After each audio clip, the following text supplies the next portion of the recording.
बिस्मिल्लाहिर्रहमानिर्रहीम अस्सलाम वालेकुम dear students, this is new syllabus primary mathematics workbook 5A revision 2A में आज कुछ रेशोज से रिलेटेड क्वेश्चन सॉल्व करने वाले हैं, तो वीडियो एंड तक ज़रूर देखिएगा। पेज नंबर 162 पर आ जाइए।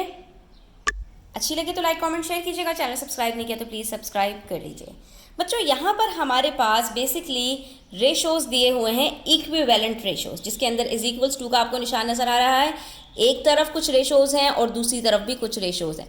जब भी इस तरह के क्वेश्चन सॉल्व करने हो, इसका सिंपल तरीका ये होता है कि आप इसको फ्रैक्शंस की सूरत में लिख लो, यानी 1:3 आप लिख लो 1/3 इज इक्वल्स टू 5:2 डैश, तो 5/डैश। ठीक है, इसको जब आप इस तरह से सॉल्व करते हैं तो आपको सॉल्व करना ज़रा आसान हो जाता है। तो अब बच्चों, यहाँ पर हमारे पास दो तरीक़े हैं।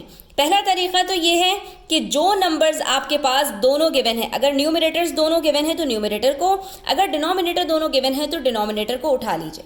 ठीक है, और उसके बाद आपने क्या करना है, इनके दरमियान में रिलेशनशिप देखना है, यानी 1 के टेबल में 5 आता है या 5 के टेबल में 1 आता है, कब आता है। तो हमने क्या करना है, हमने देखा 1 के टेबल में 5 आता है, कब आता है, 1 5s are 5। तो जिस नंबर से ऊपर मल्टीप्लाई करके दूसरा नंबर आया है, नीचे भी हमने उसी नंबर से मल्टीप्लाई करके अपना आंसर ले आना है। 3 5s are 15। तो इसका मतलब क्या हुआ, ये हमारे पास जो दूसरा रेशो है ये 5:15 होगा। और दूसरा और इससे भी ज़्यादा आसान तरीका बच्चों क्या होता है कि आप सिंपली क्या करें, 1/3:5 क्वेश्चन मार्क। ठीक है, अब इसके अंदर आपको नहीं पता कि आप अगर ये वाला मेथड नहीं सॉल्व करना चाह रहे तो आप ये भी कर सकते हैं, इसको क्रॉस मल्टीप्लाई करवा दीजिए। 5 3s क्या होता है बच्चों, 15 होता है। तो 1 के टेबल में 15 कब आएगा, 1 15s are 15। ठीक है, दोनों का आंसर सेम आना चाहिए। 3 5s are 15, तो 1 15s are 15।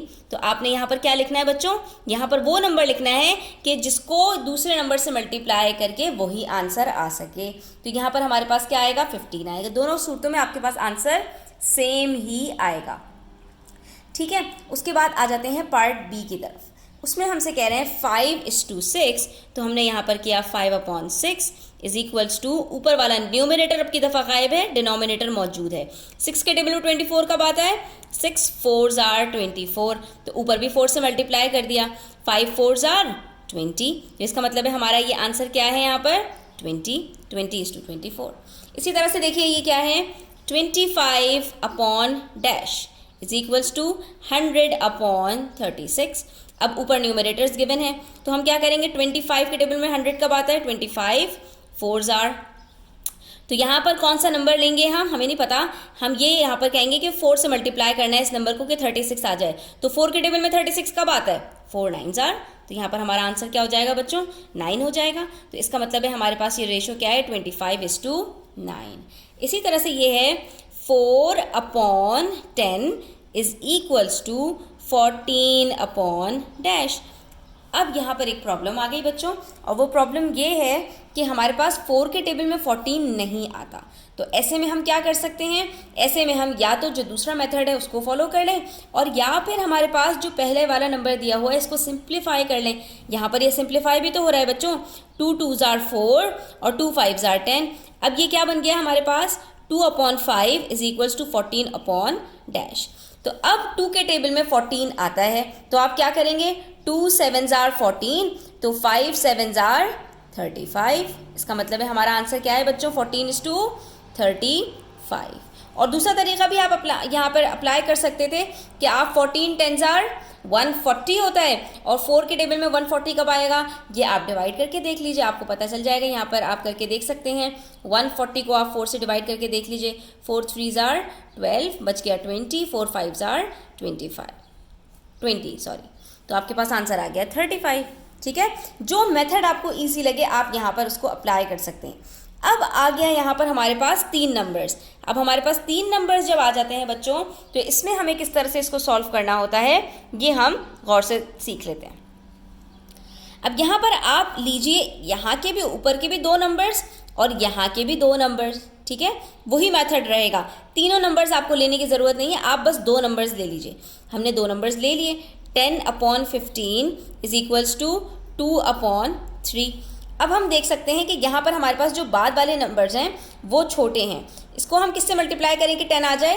2 5s are 10 और 3 को किससे मल्टीप्लाई करें? सेम नंबर से, 3 5s are 15। इसका मतलब है यहाँ पर हम क्या कर रहे हैं बच्चों कि हम यहाँ पर इसको 5 से मल्टीप्लाई कर रहे हैं, तो वो बन रहा है हमारे पास 10। ठीक है, अब जब हमने इन दोनों का निकाल लिया तो इसी तरह से हम बाकी जो दो नंबर्स हैं उनका निकाल लेंगे, क्योंकि हमारे पास क्वेश्चन मार्क तो बाकी दोनों में है। तो हम क्या करेंगे, अब की दफ़ा हम ले लेंगे पहले वाले नंबर को छोड़कर दूसरे वाले नंबर्स, यानी 15/45। यहाँ पर भी पहले वाला नंबर छोड़ा इज इक्वल्स टू 3/डैश। हमें नहीं पता कि यहाँ पर क्या है। ठीक है, फिर से देखिए, हमें यहाँ पे हमने पहले वाले नंबर दोनों में छोड़ दिया इज इक्वल्स टू के बाद वाला, तो क्या बच गया हमारे पास? 15/45 इज इक्वल्स टू 3/डैश। अब हम यहाँ पर देख सकते हैं कि हमने किससे मल्टीप्लाई किया था इसको? हमने इसको मल्टीप्लाई किया था 5 से। तो हम यहाँ पर भी देखते हैं कि किससे मल्टीप्लाई करेंगे कि 15 आ जाए। 3 5s are 15। तो यहाँ पर 5 के टेबल में जो है वो यहाँ पर भी 5 से मल्टीप्लाई करेंगे। अब 5 को किससे मल्टीप्लाई करेंगे? 45 आ जाए। 5 9s are 45। इसका मतलब है यहाँ पर हमारे पास कौन सा नंबर आएगा? 9 आएगा। तभी ये क्या बन पाएंगे? इक्विवेलेंट फ्रैक्शंस और इक्विवेलेंट रेशोज। ठीक है बच्चों, बिल्कुल इसी तरह से हमारे पास ये वाला क्वेश्चन होगा। इसके अंदर भी हमारे पास अगेन 3 नंबर्स हैं, तो हम क्या करेंगे, पहले 2 को उठाएंगे। तो यहाँ पर हमारे पास क्या है? -9 इज इक्वल्स टू, यहाँ पर पहले 2 नंबर्स कौन से हैं? 4/डैश। अब यहाँ पर तो हमारे पास पहले 2 नंबर्स के अंदर ही ना न्यूमरेटर कंप्लीट है ना डिनोमिनेटर कंप्लीट है, तो फिर अब हम यहाँ पर क्या कर सकते हैं, हम यहाँ पर बाद वाले जो 2 नंबर्स हैं ना उनको उठा लेते हैं। तो यहाँ पर बाद वाले नंबर्स हमारे पास कौन से हैं? 9/27 इज इक्वल्स टू, यहाँ पर भी बाद वाले 2 नंबर्स उठा लेते हैं, -3। ठीक है, जब हम इन दोनों नंबर्स को सॉल्व करेंगे तो ये बीच वाला नंबर हमें यहाँ पर पता चल जाएगा। ठीक है बच्चों, तो हम यहाँ पर देख लेते हैं इसका रिलेशनशिप हमें क्या नज़र आ रहा है। यहाँ पर हमारे पास दोनों डिनोमिनेटर्स मौजूद हैं, न्यूमरेटर हमें मालूम करना है। तो हम डिनोमिनेटर में रिलेशनशिप देखते हैं क्या है। 3 के टेबल में 27 आता है। कब आता है बच्चों? 3 9s are 27। इसका मतलब है ऊपर भी 9 से ही मल्टीप्लाई करना है। तो 9 के टेबल में 9 कब आता है बच्चों? 9 1s are 9। इसका मतलब है हमारे पास यहाँ पर जो नंबर मिसिंग है वो कौन सा है? 1 है। अब जब हमें पहले 2 नंबर्स के अंदर से जो बीच वाले दोनों नंबर हैं वो पता चल गए, तो हम इसको सॉल्व कर लेंगे बच्चों। अब दोबारा से वापस आ जाइए पहले 2 नंबर्स के ऊपर और इनको देखिए हमारे पास कौन कौन से नंबर्स मिसिंग थे और कौन से पता चल गए। तो पहले 2 नंबर्स कौन से थे बच्चों?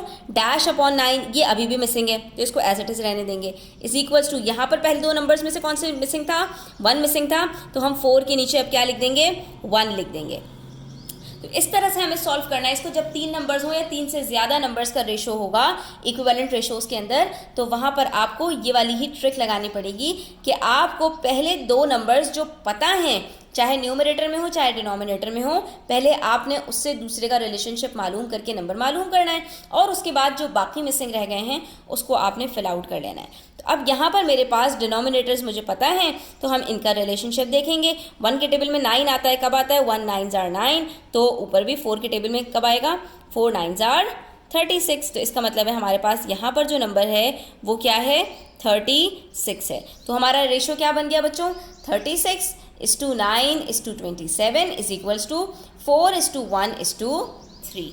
अगर आपको समझ में ना आया करे बच्चों, तो आप रिपीट करके दोबारा वीडियो को देखा करें। आपको चीज़ें जो मिसिंग रह गई हैं वो दोबारा क्लियर हो जाएंगी। ठीक है, रिवाइंड करके दोबारा से वीडियो को रीप्ले किया करें, तो इससे आपके जो भी कन्फ्यूजन्स हैं वो दूर हो जाएंगी। ठीक है बच्चों, आज का लेसन यहीं तक। आई होप कि आपको क्लियर हो गया होगा। स्टिल कोई भी क्वेश्चंस हो, क्वेरीज हो, कमेंट सेक्शन में आप पूछ सकते हैं। Thanks for watching the video till the end. Take care. अल्लाह हाफिज़।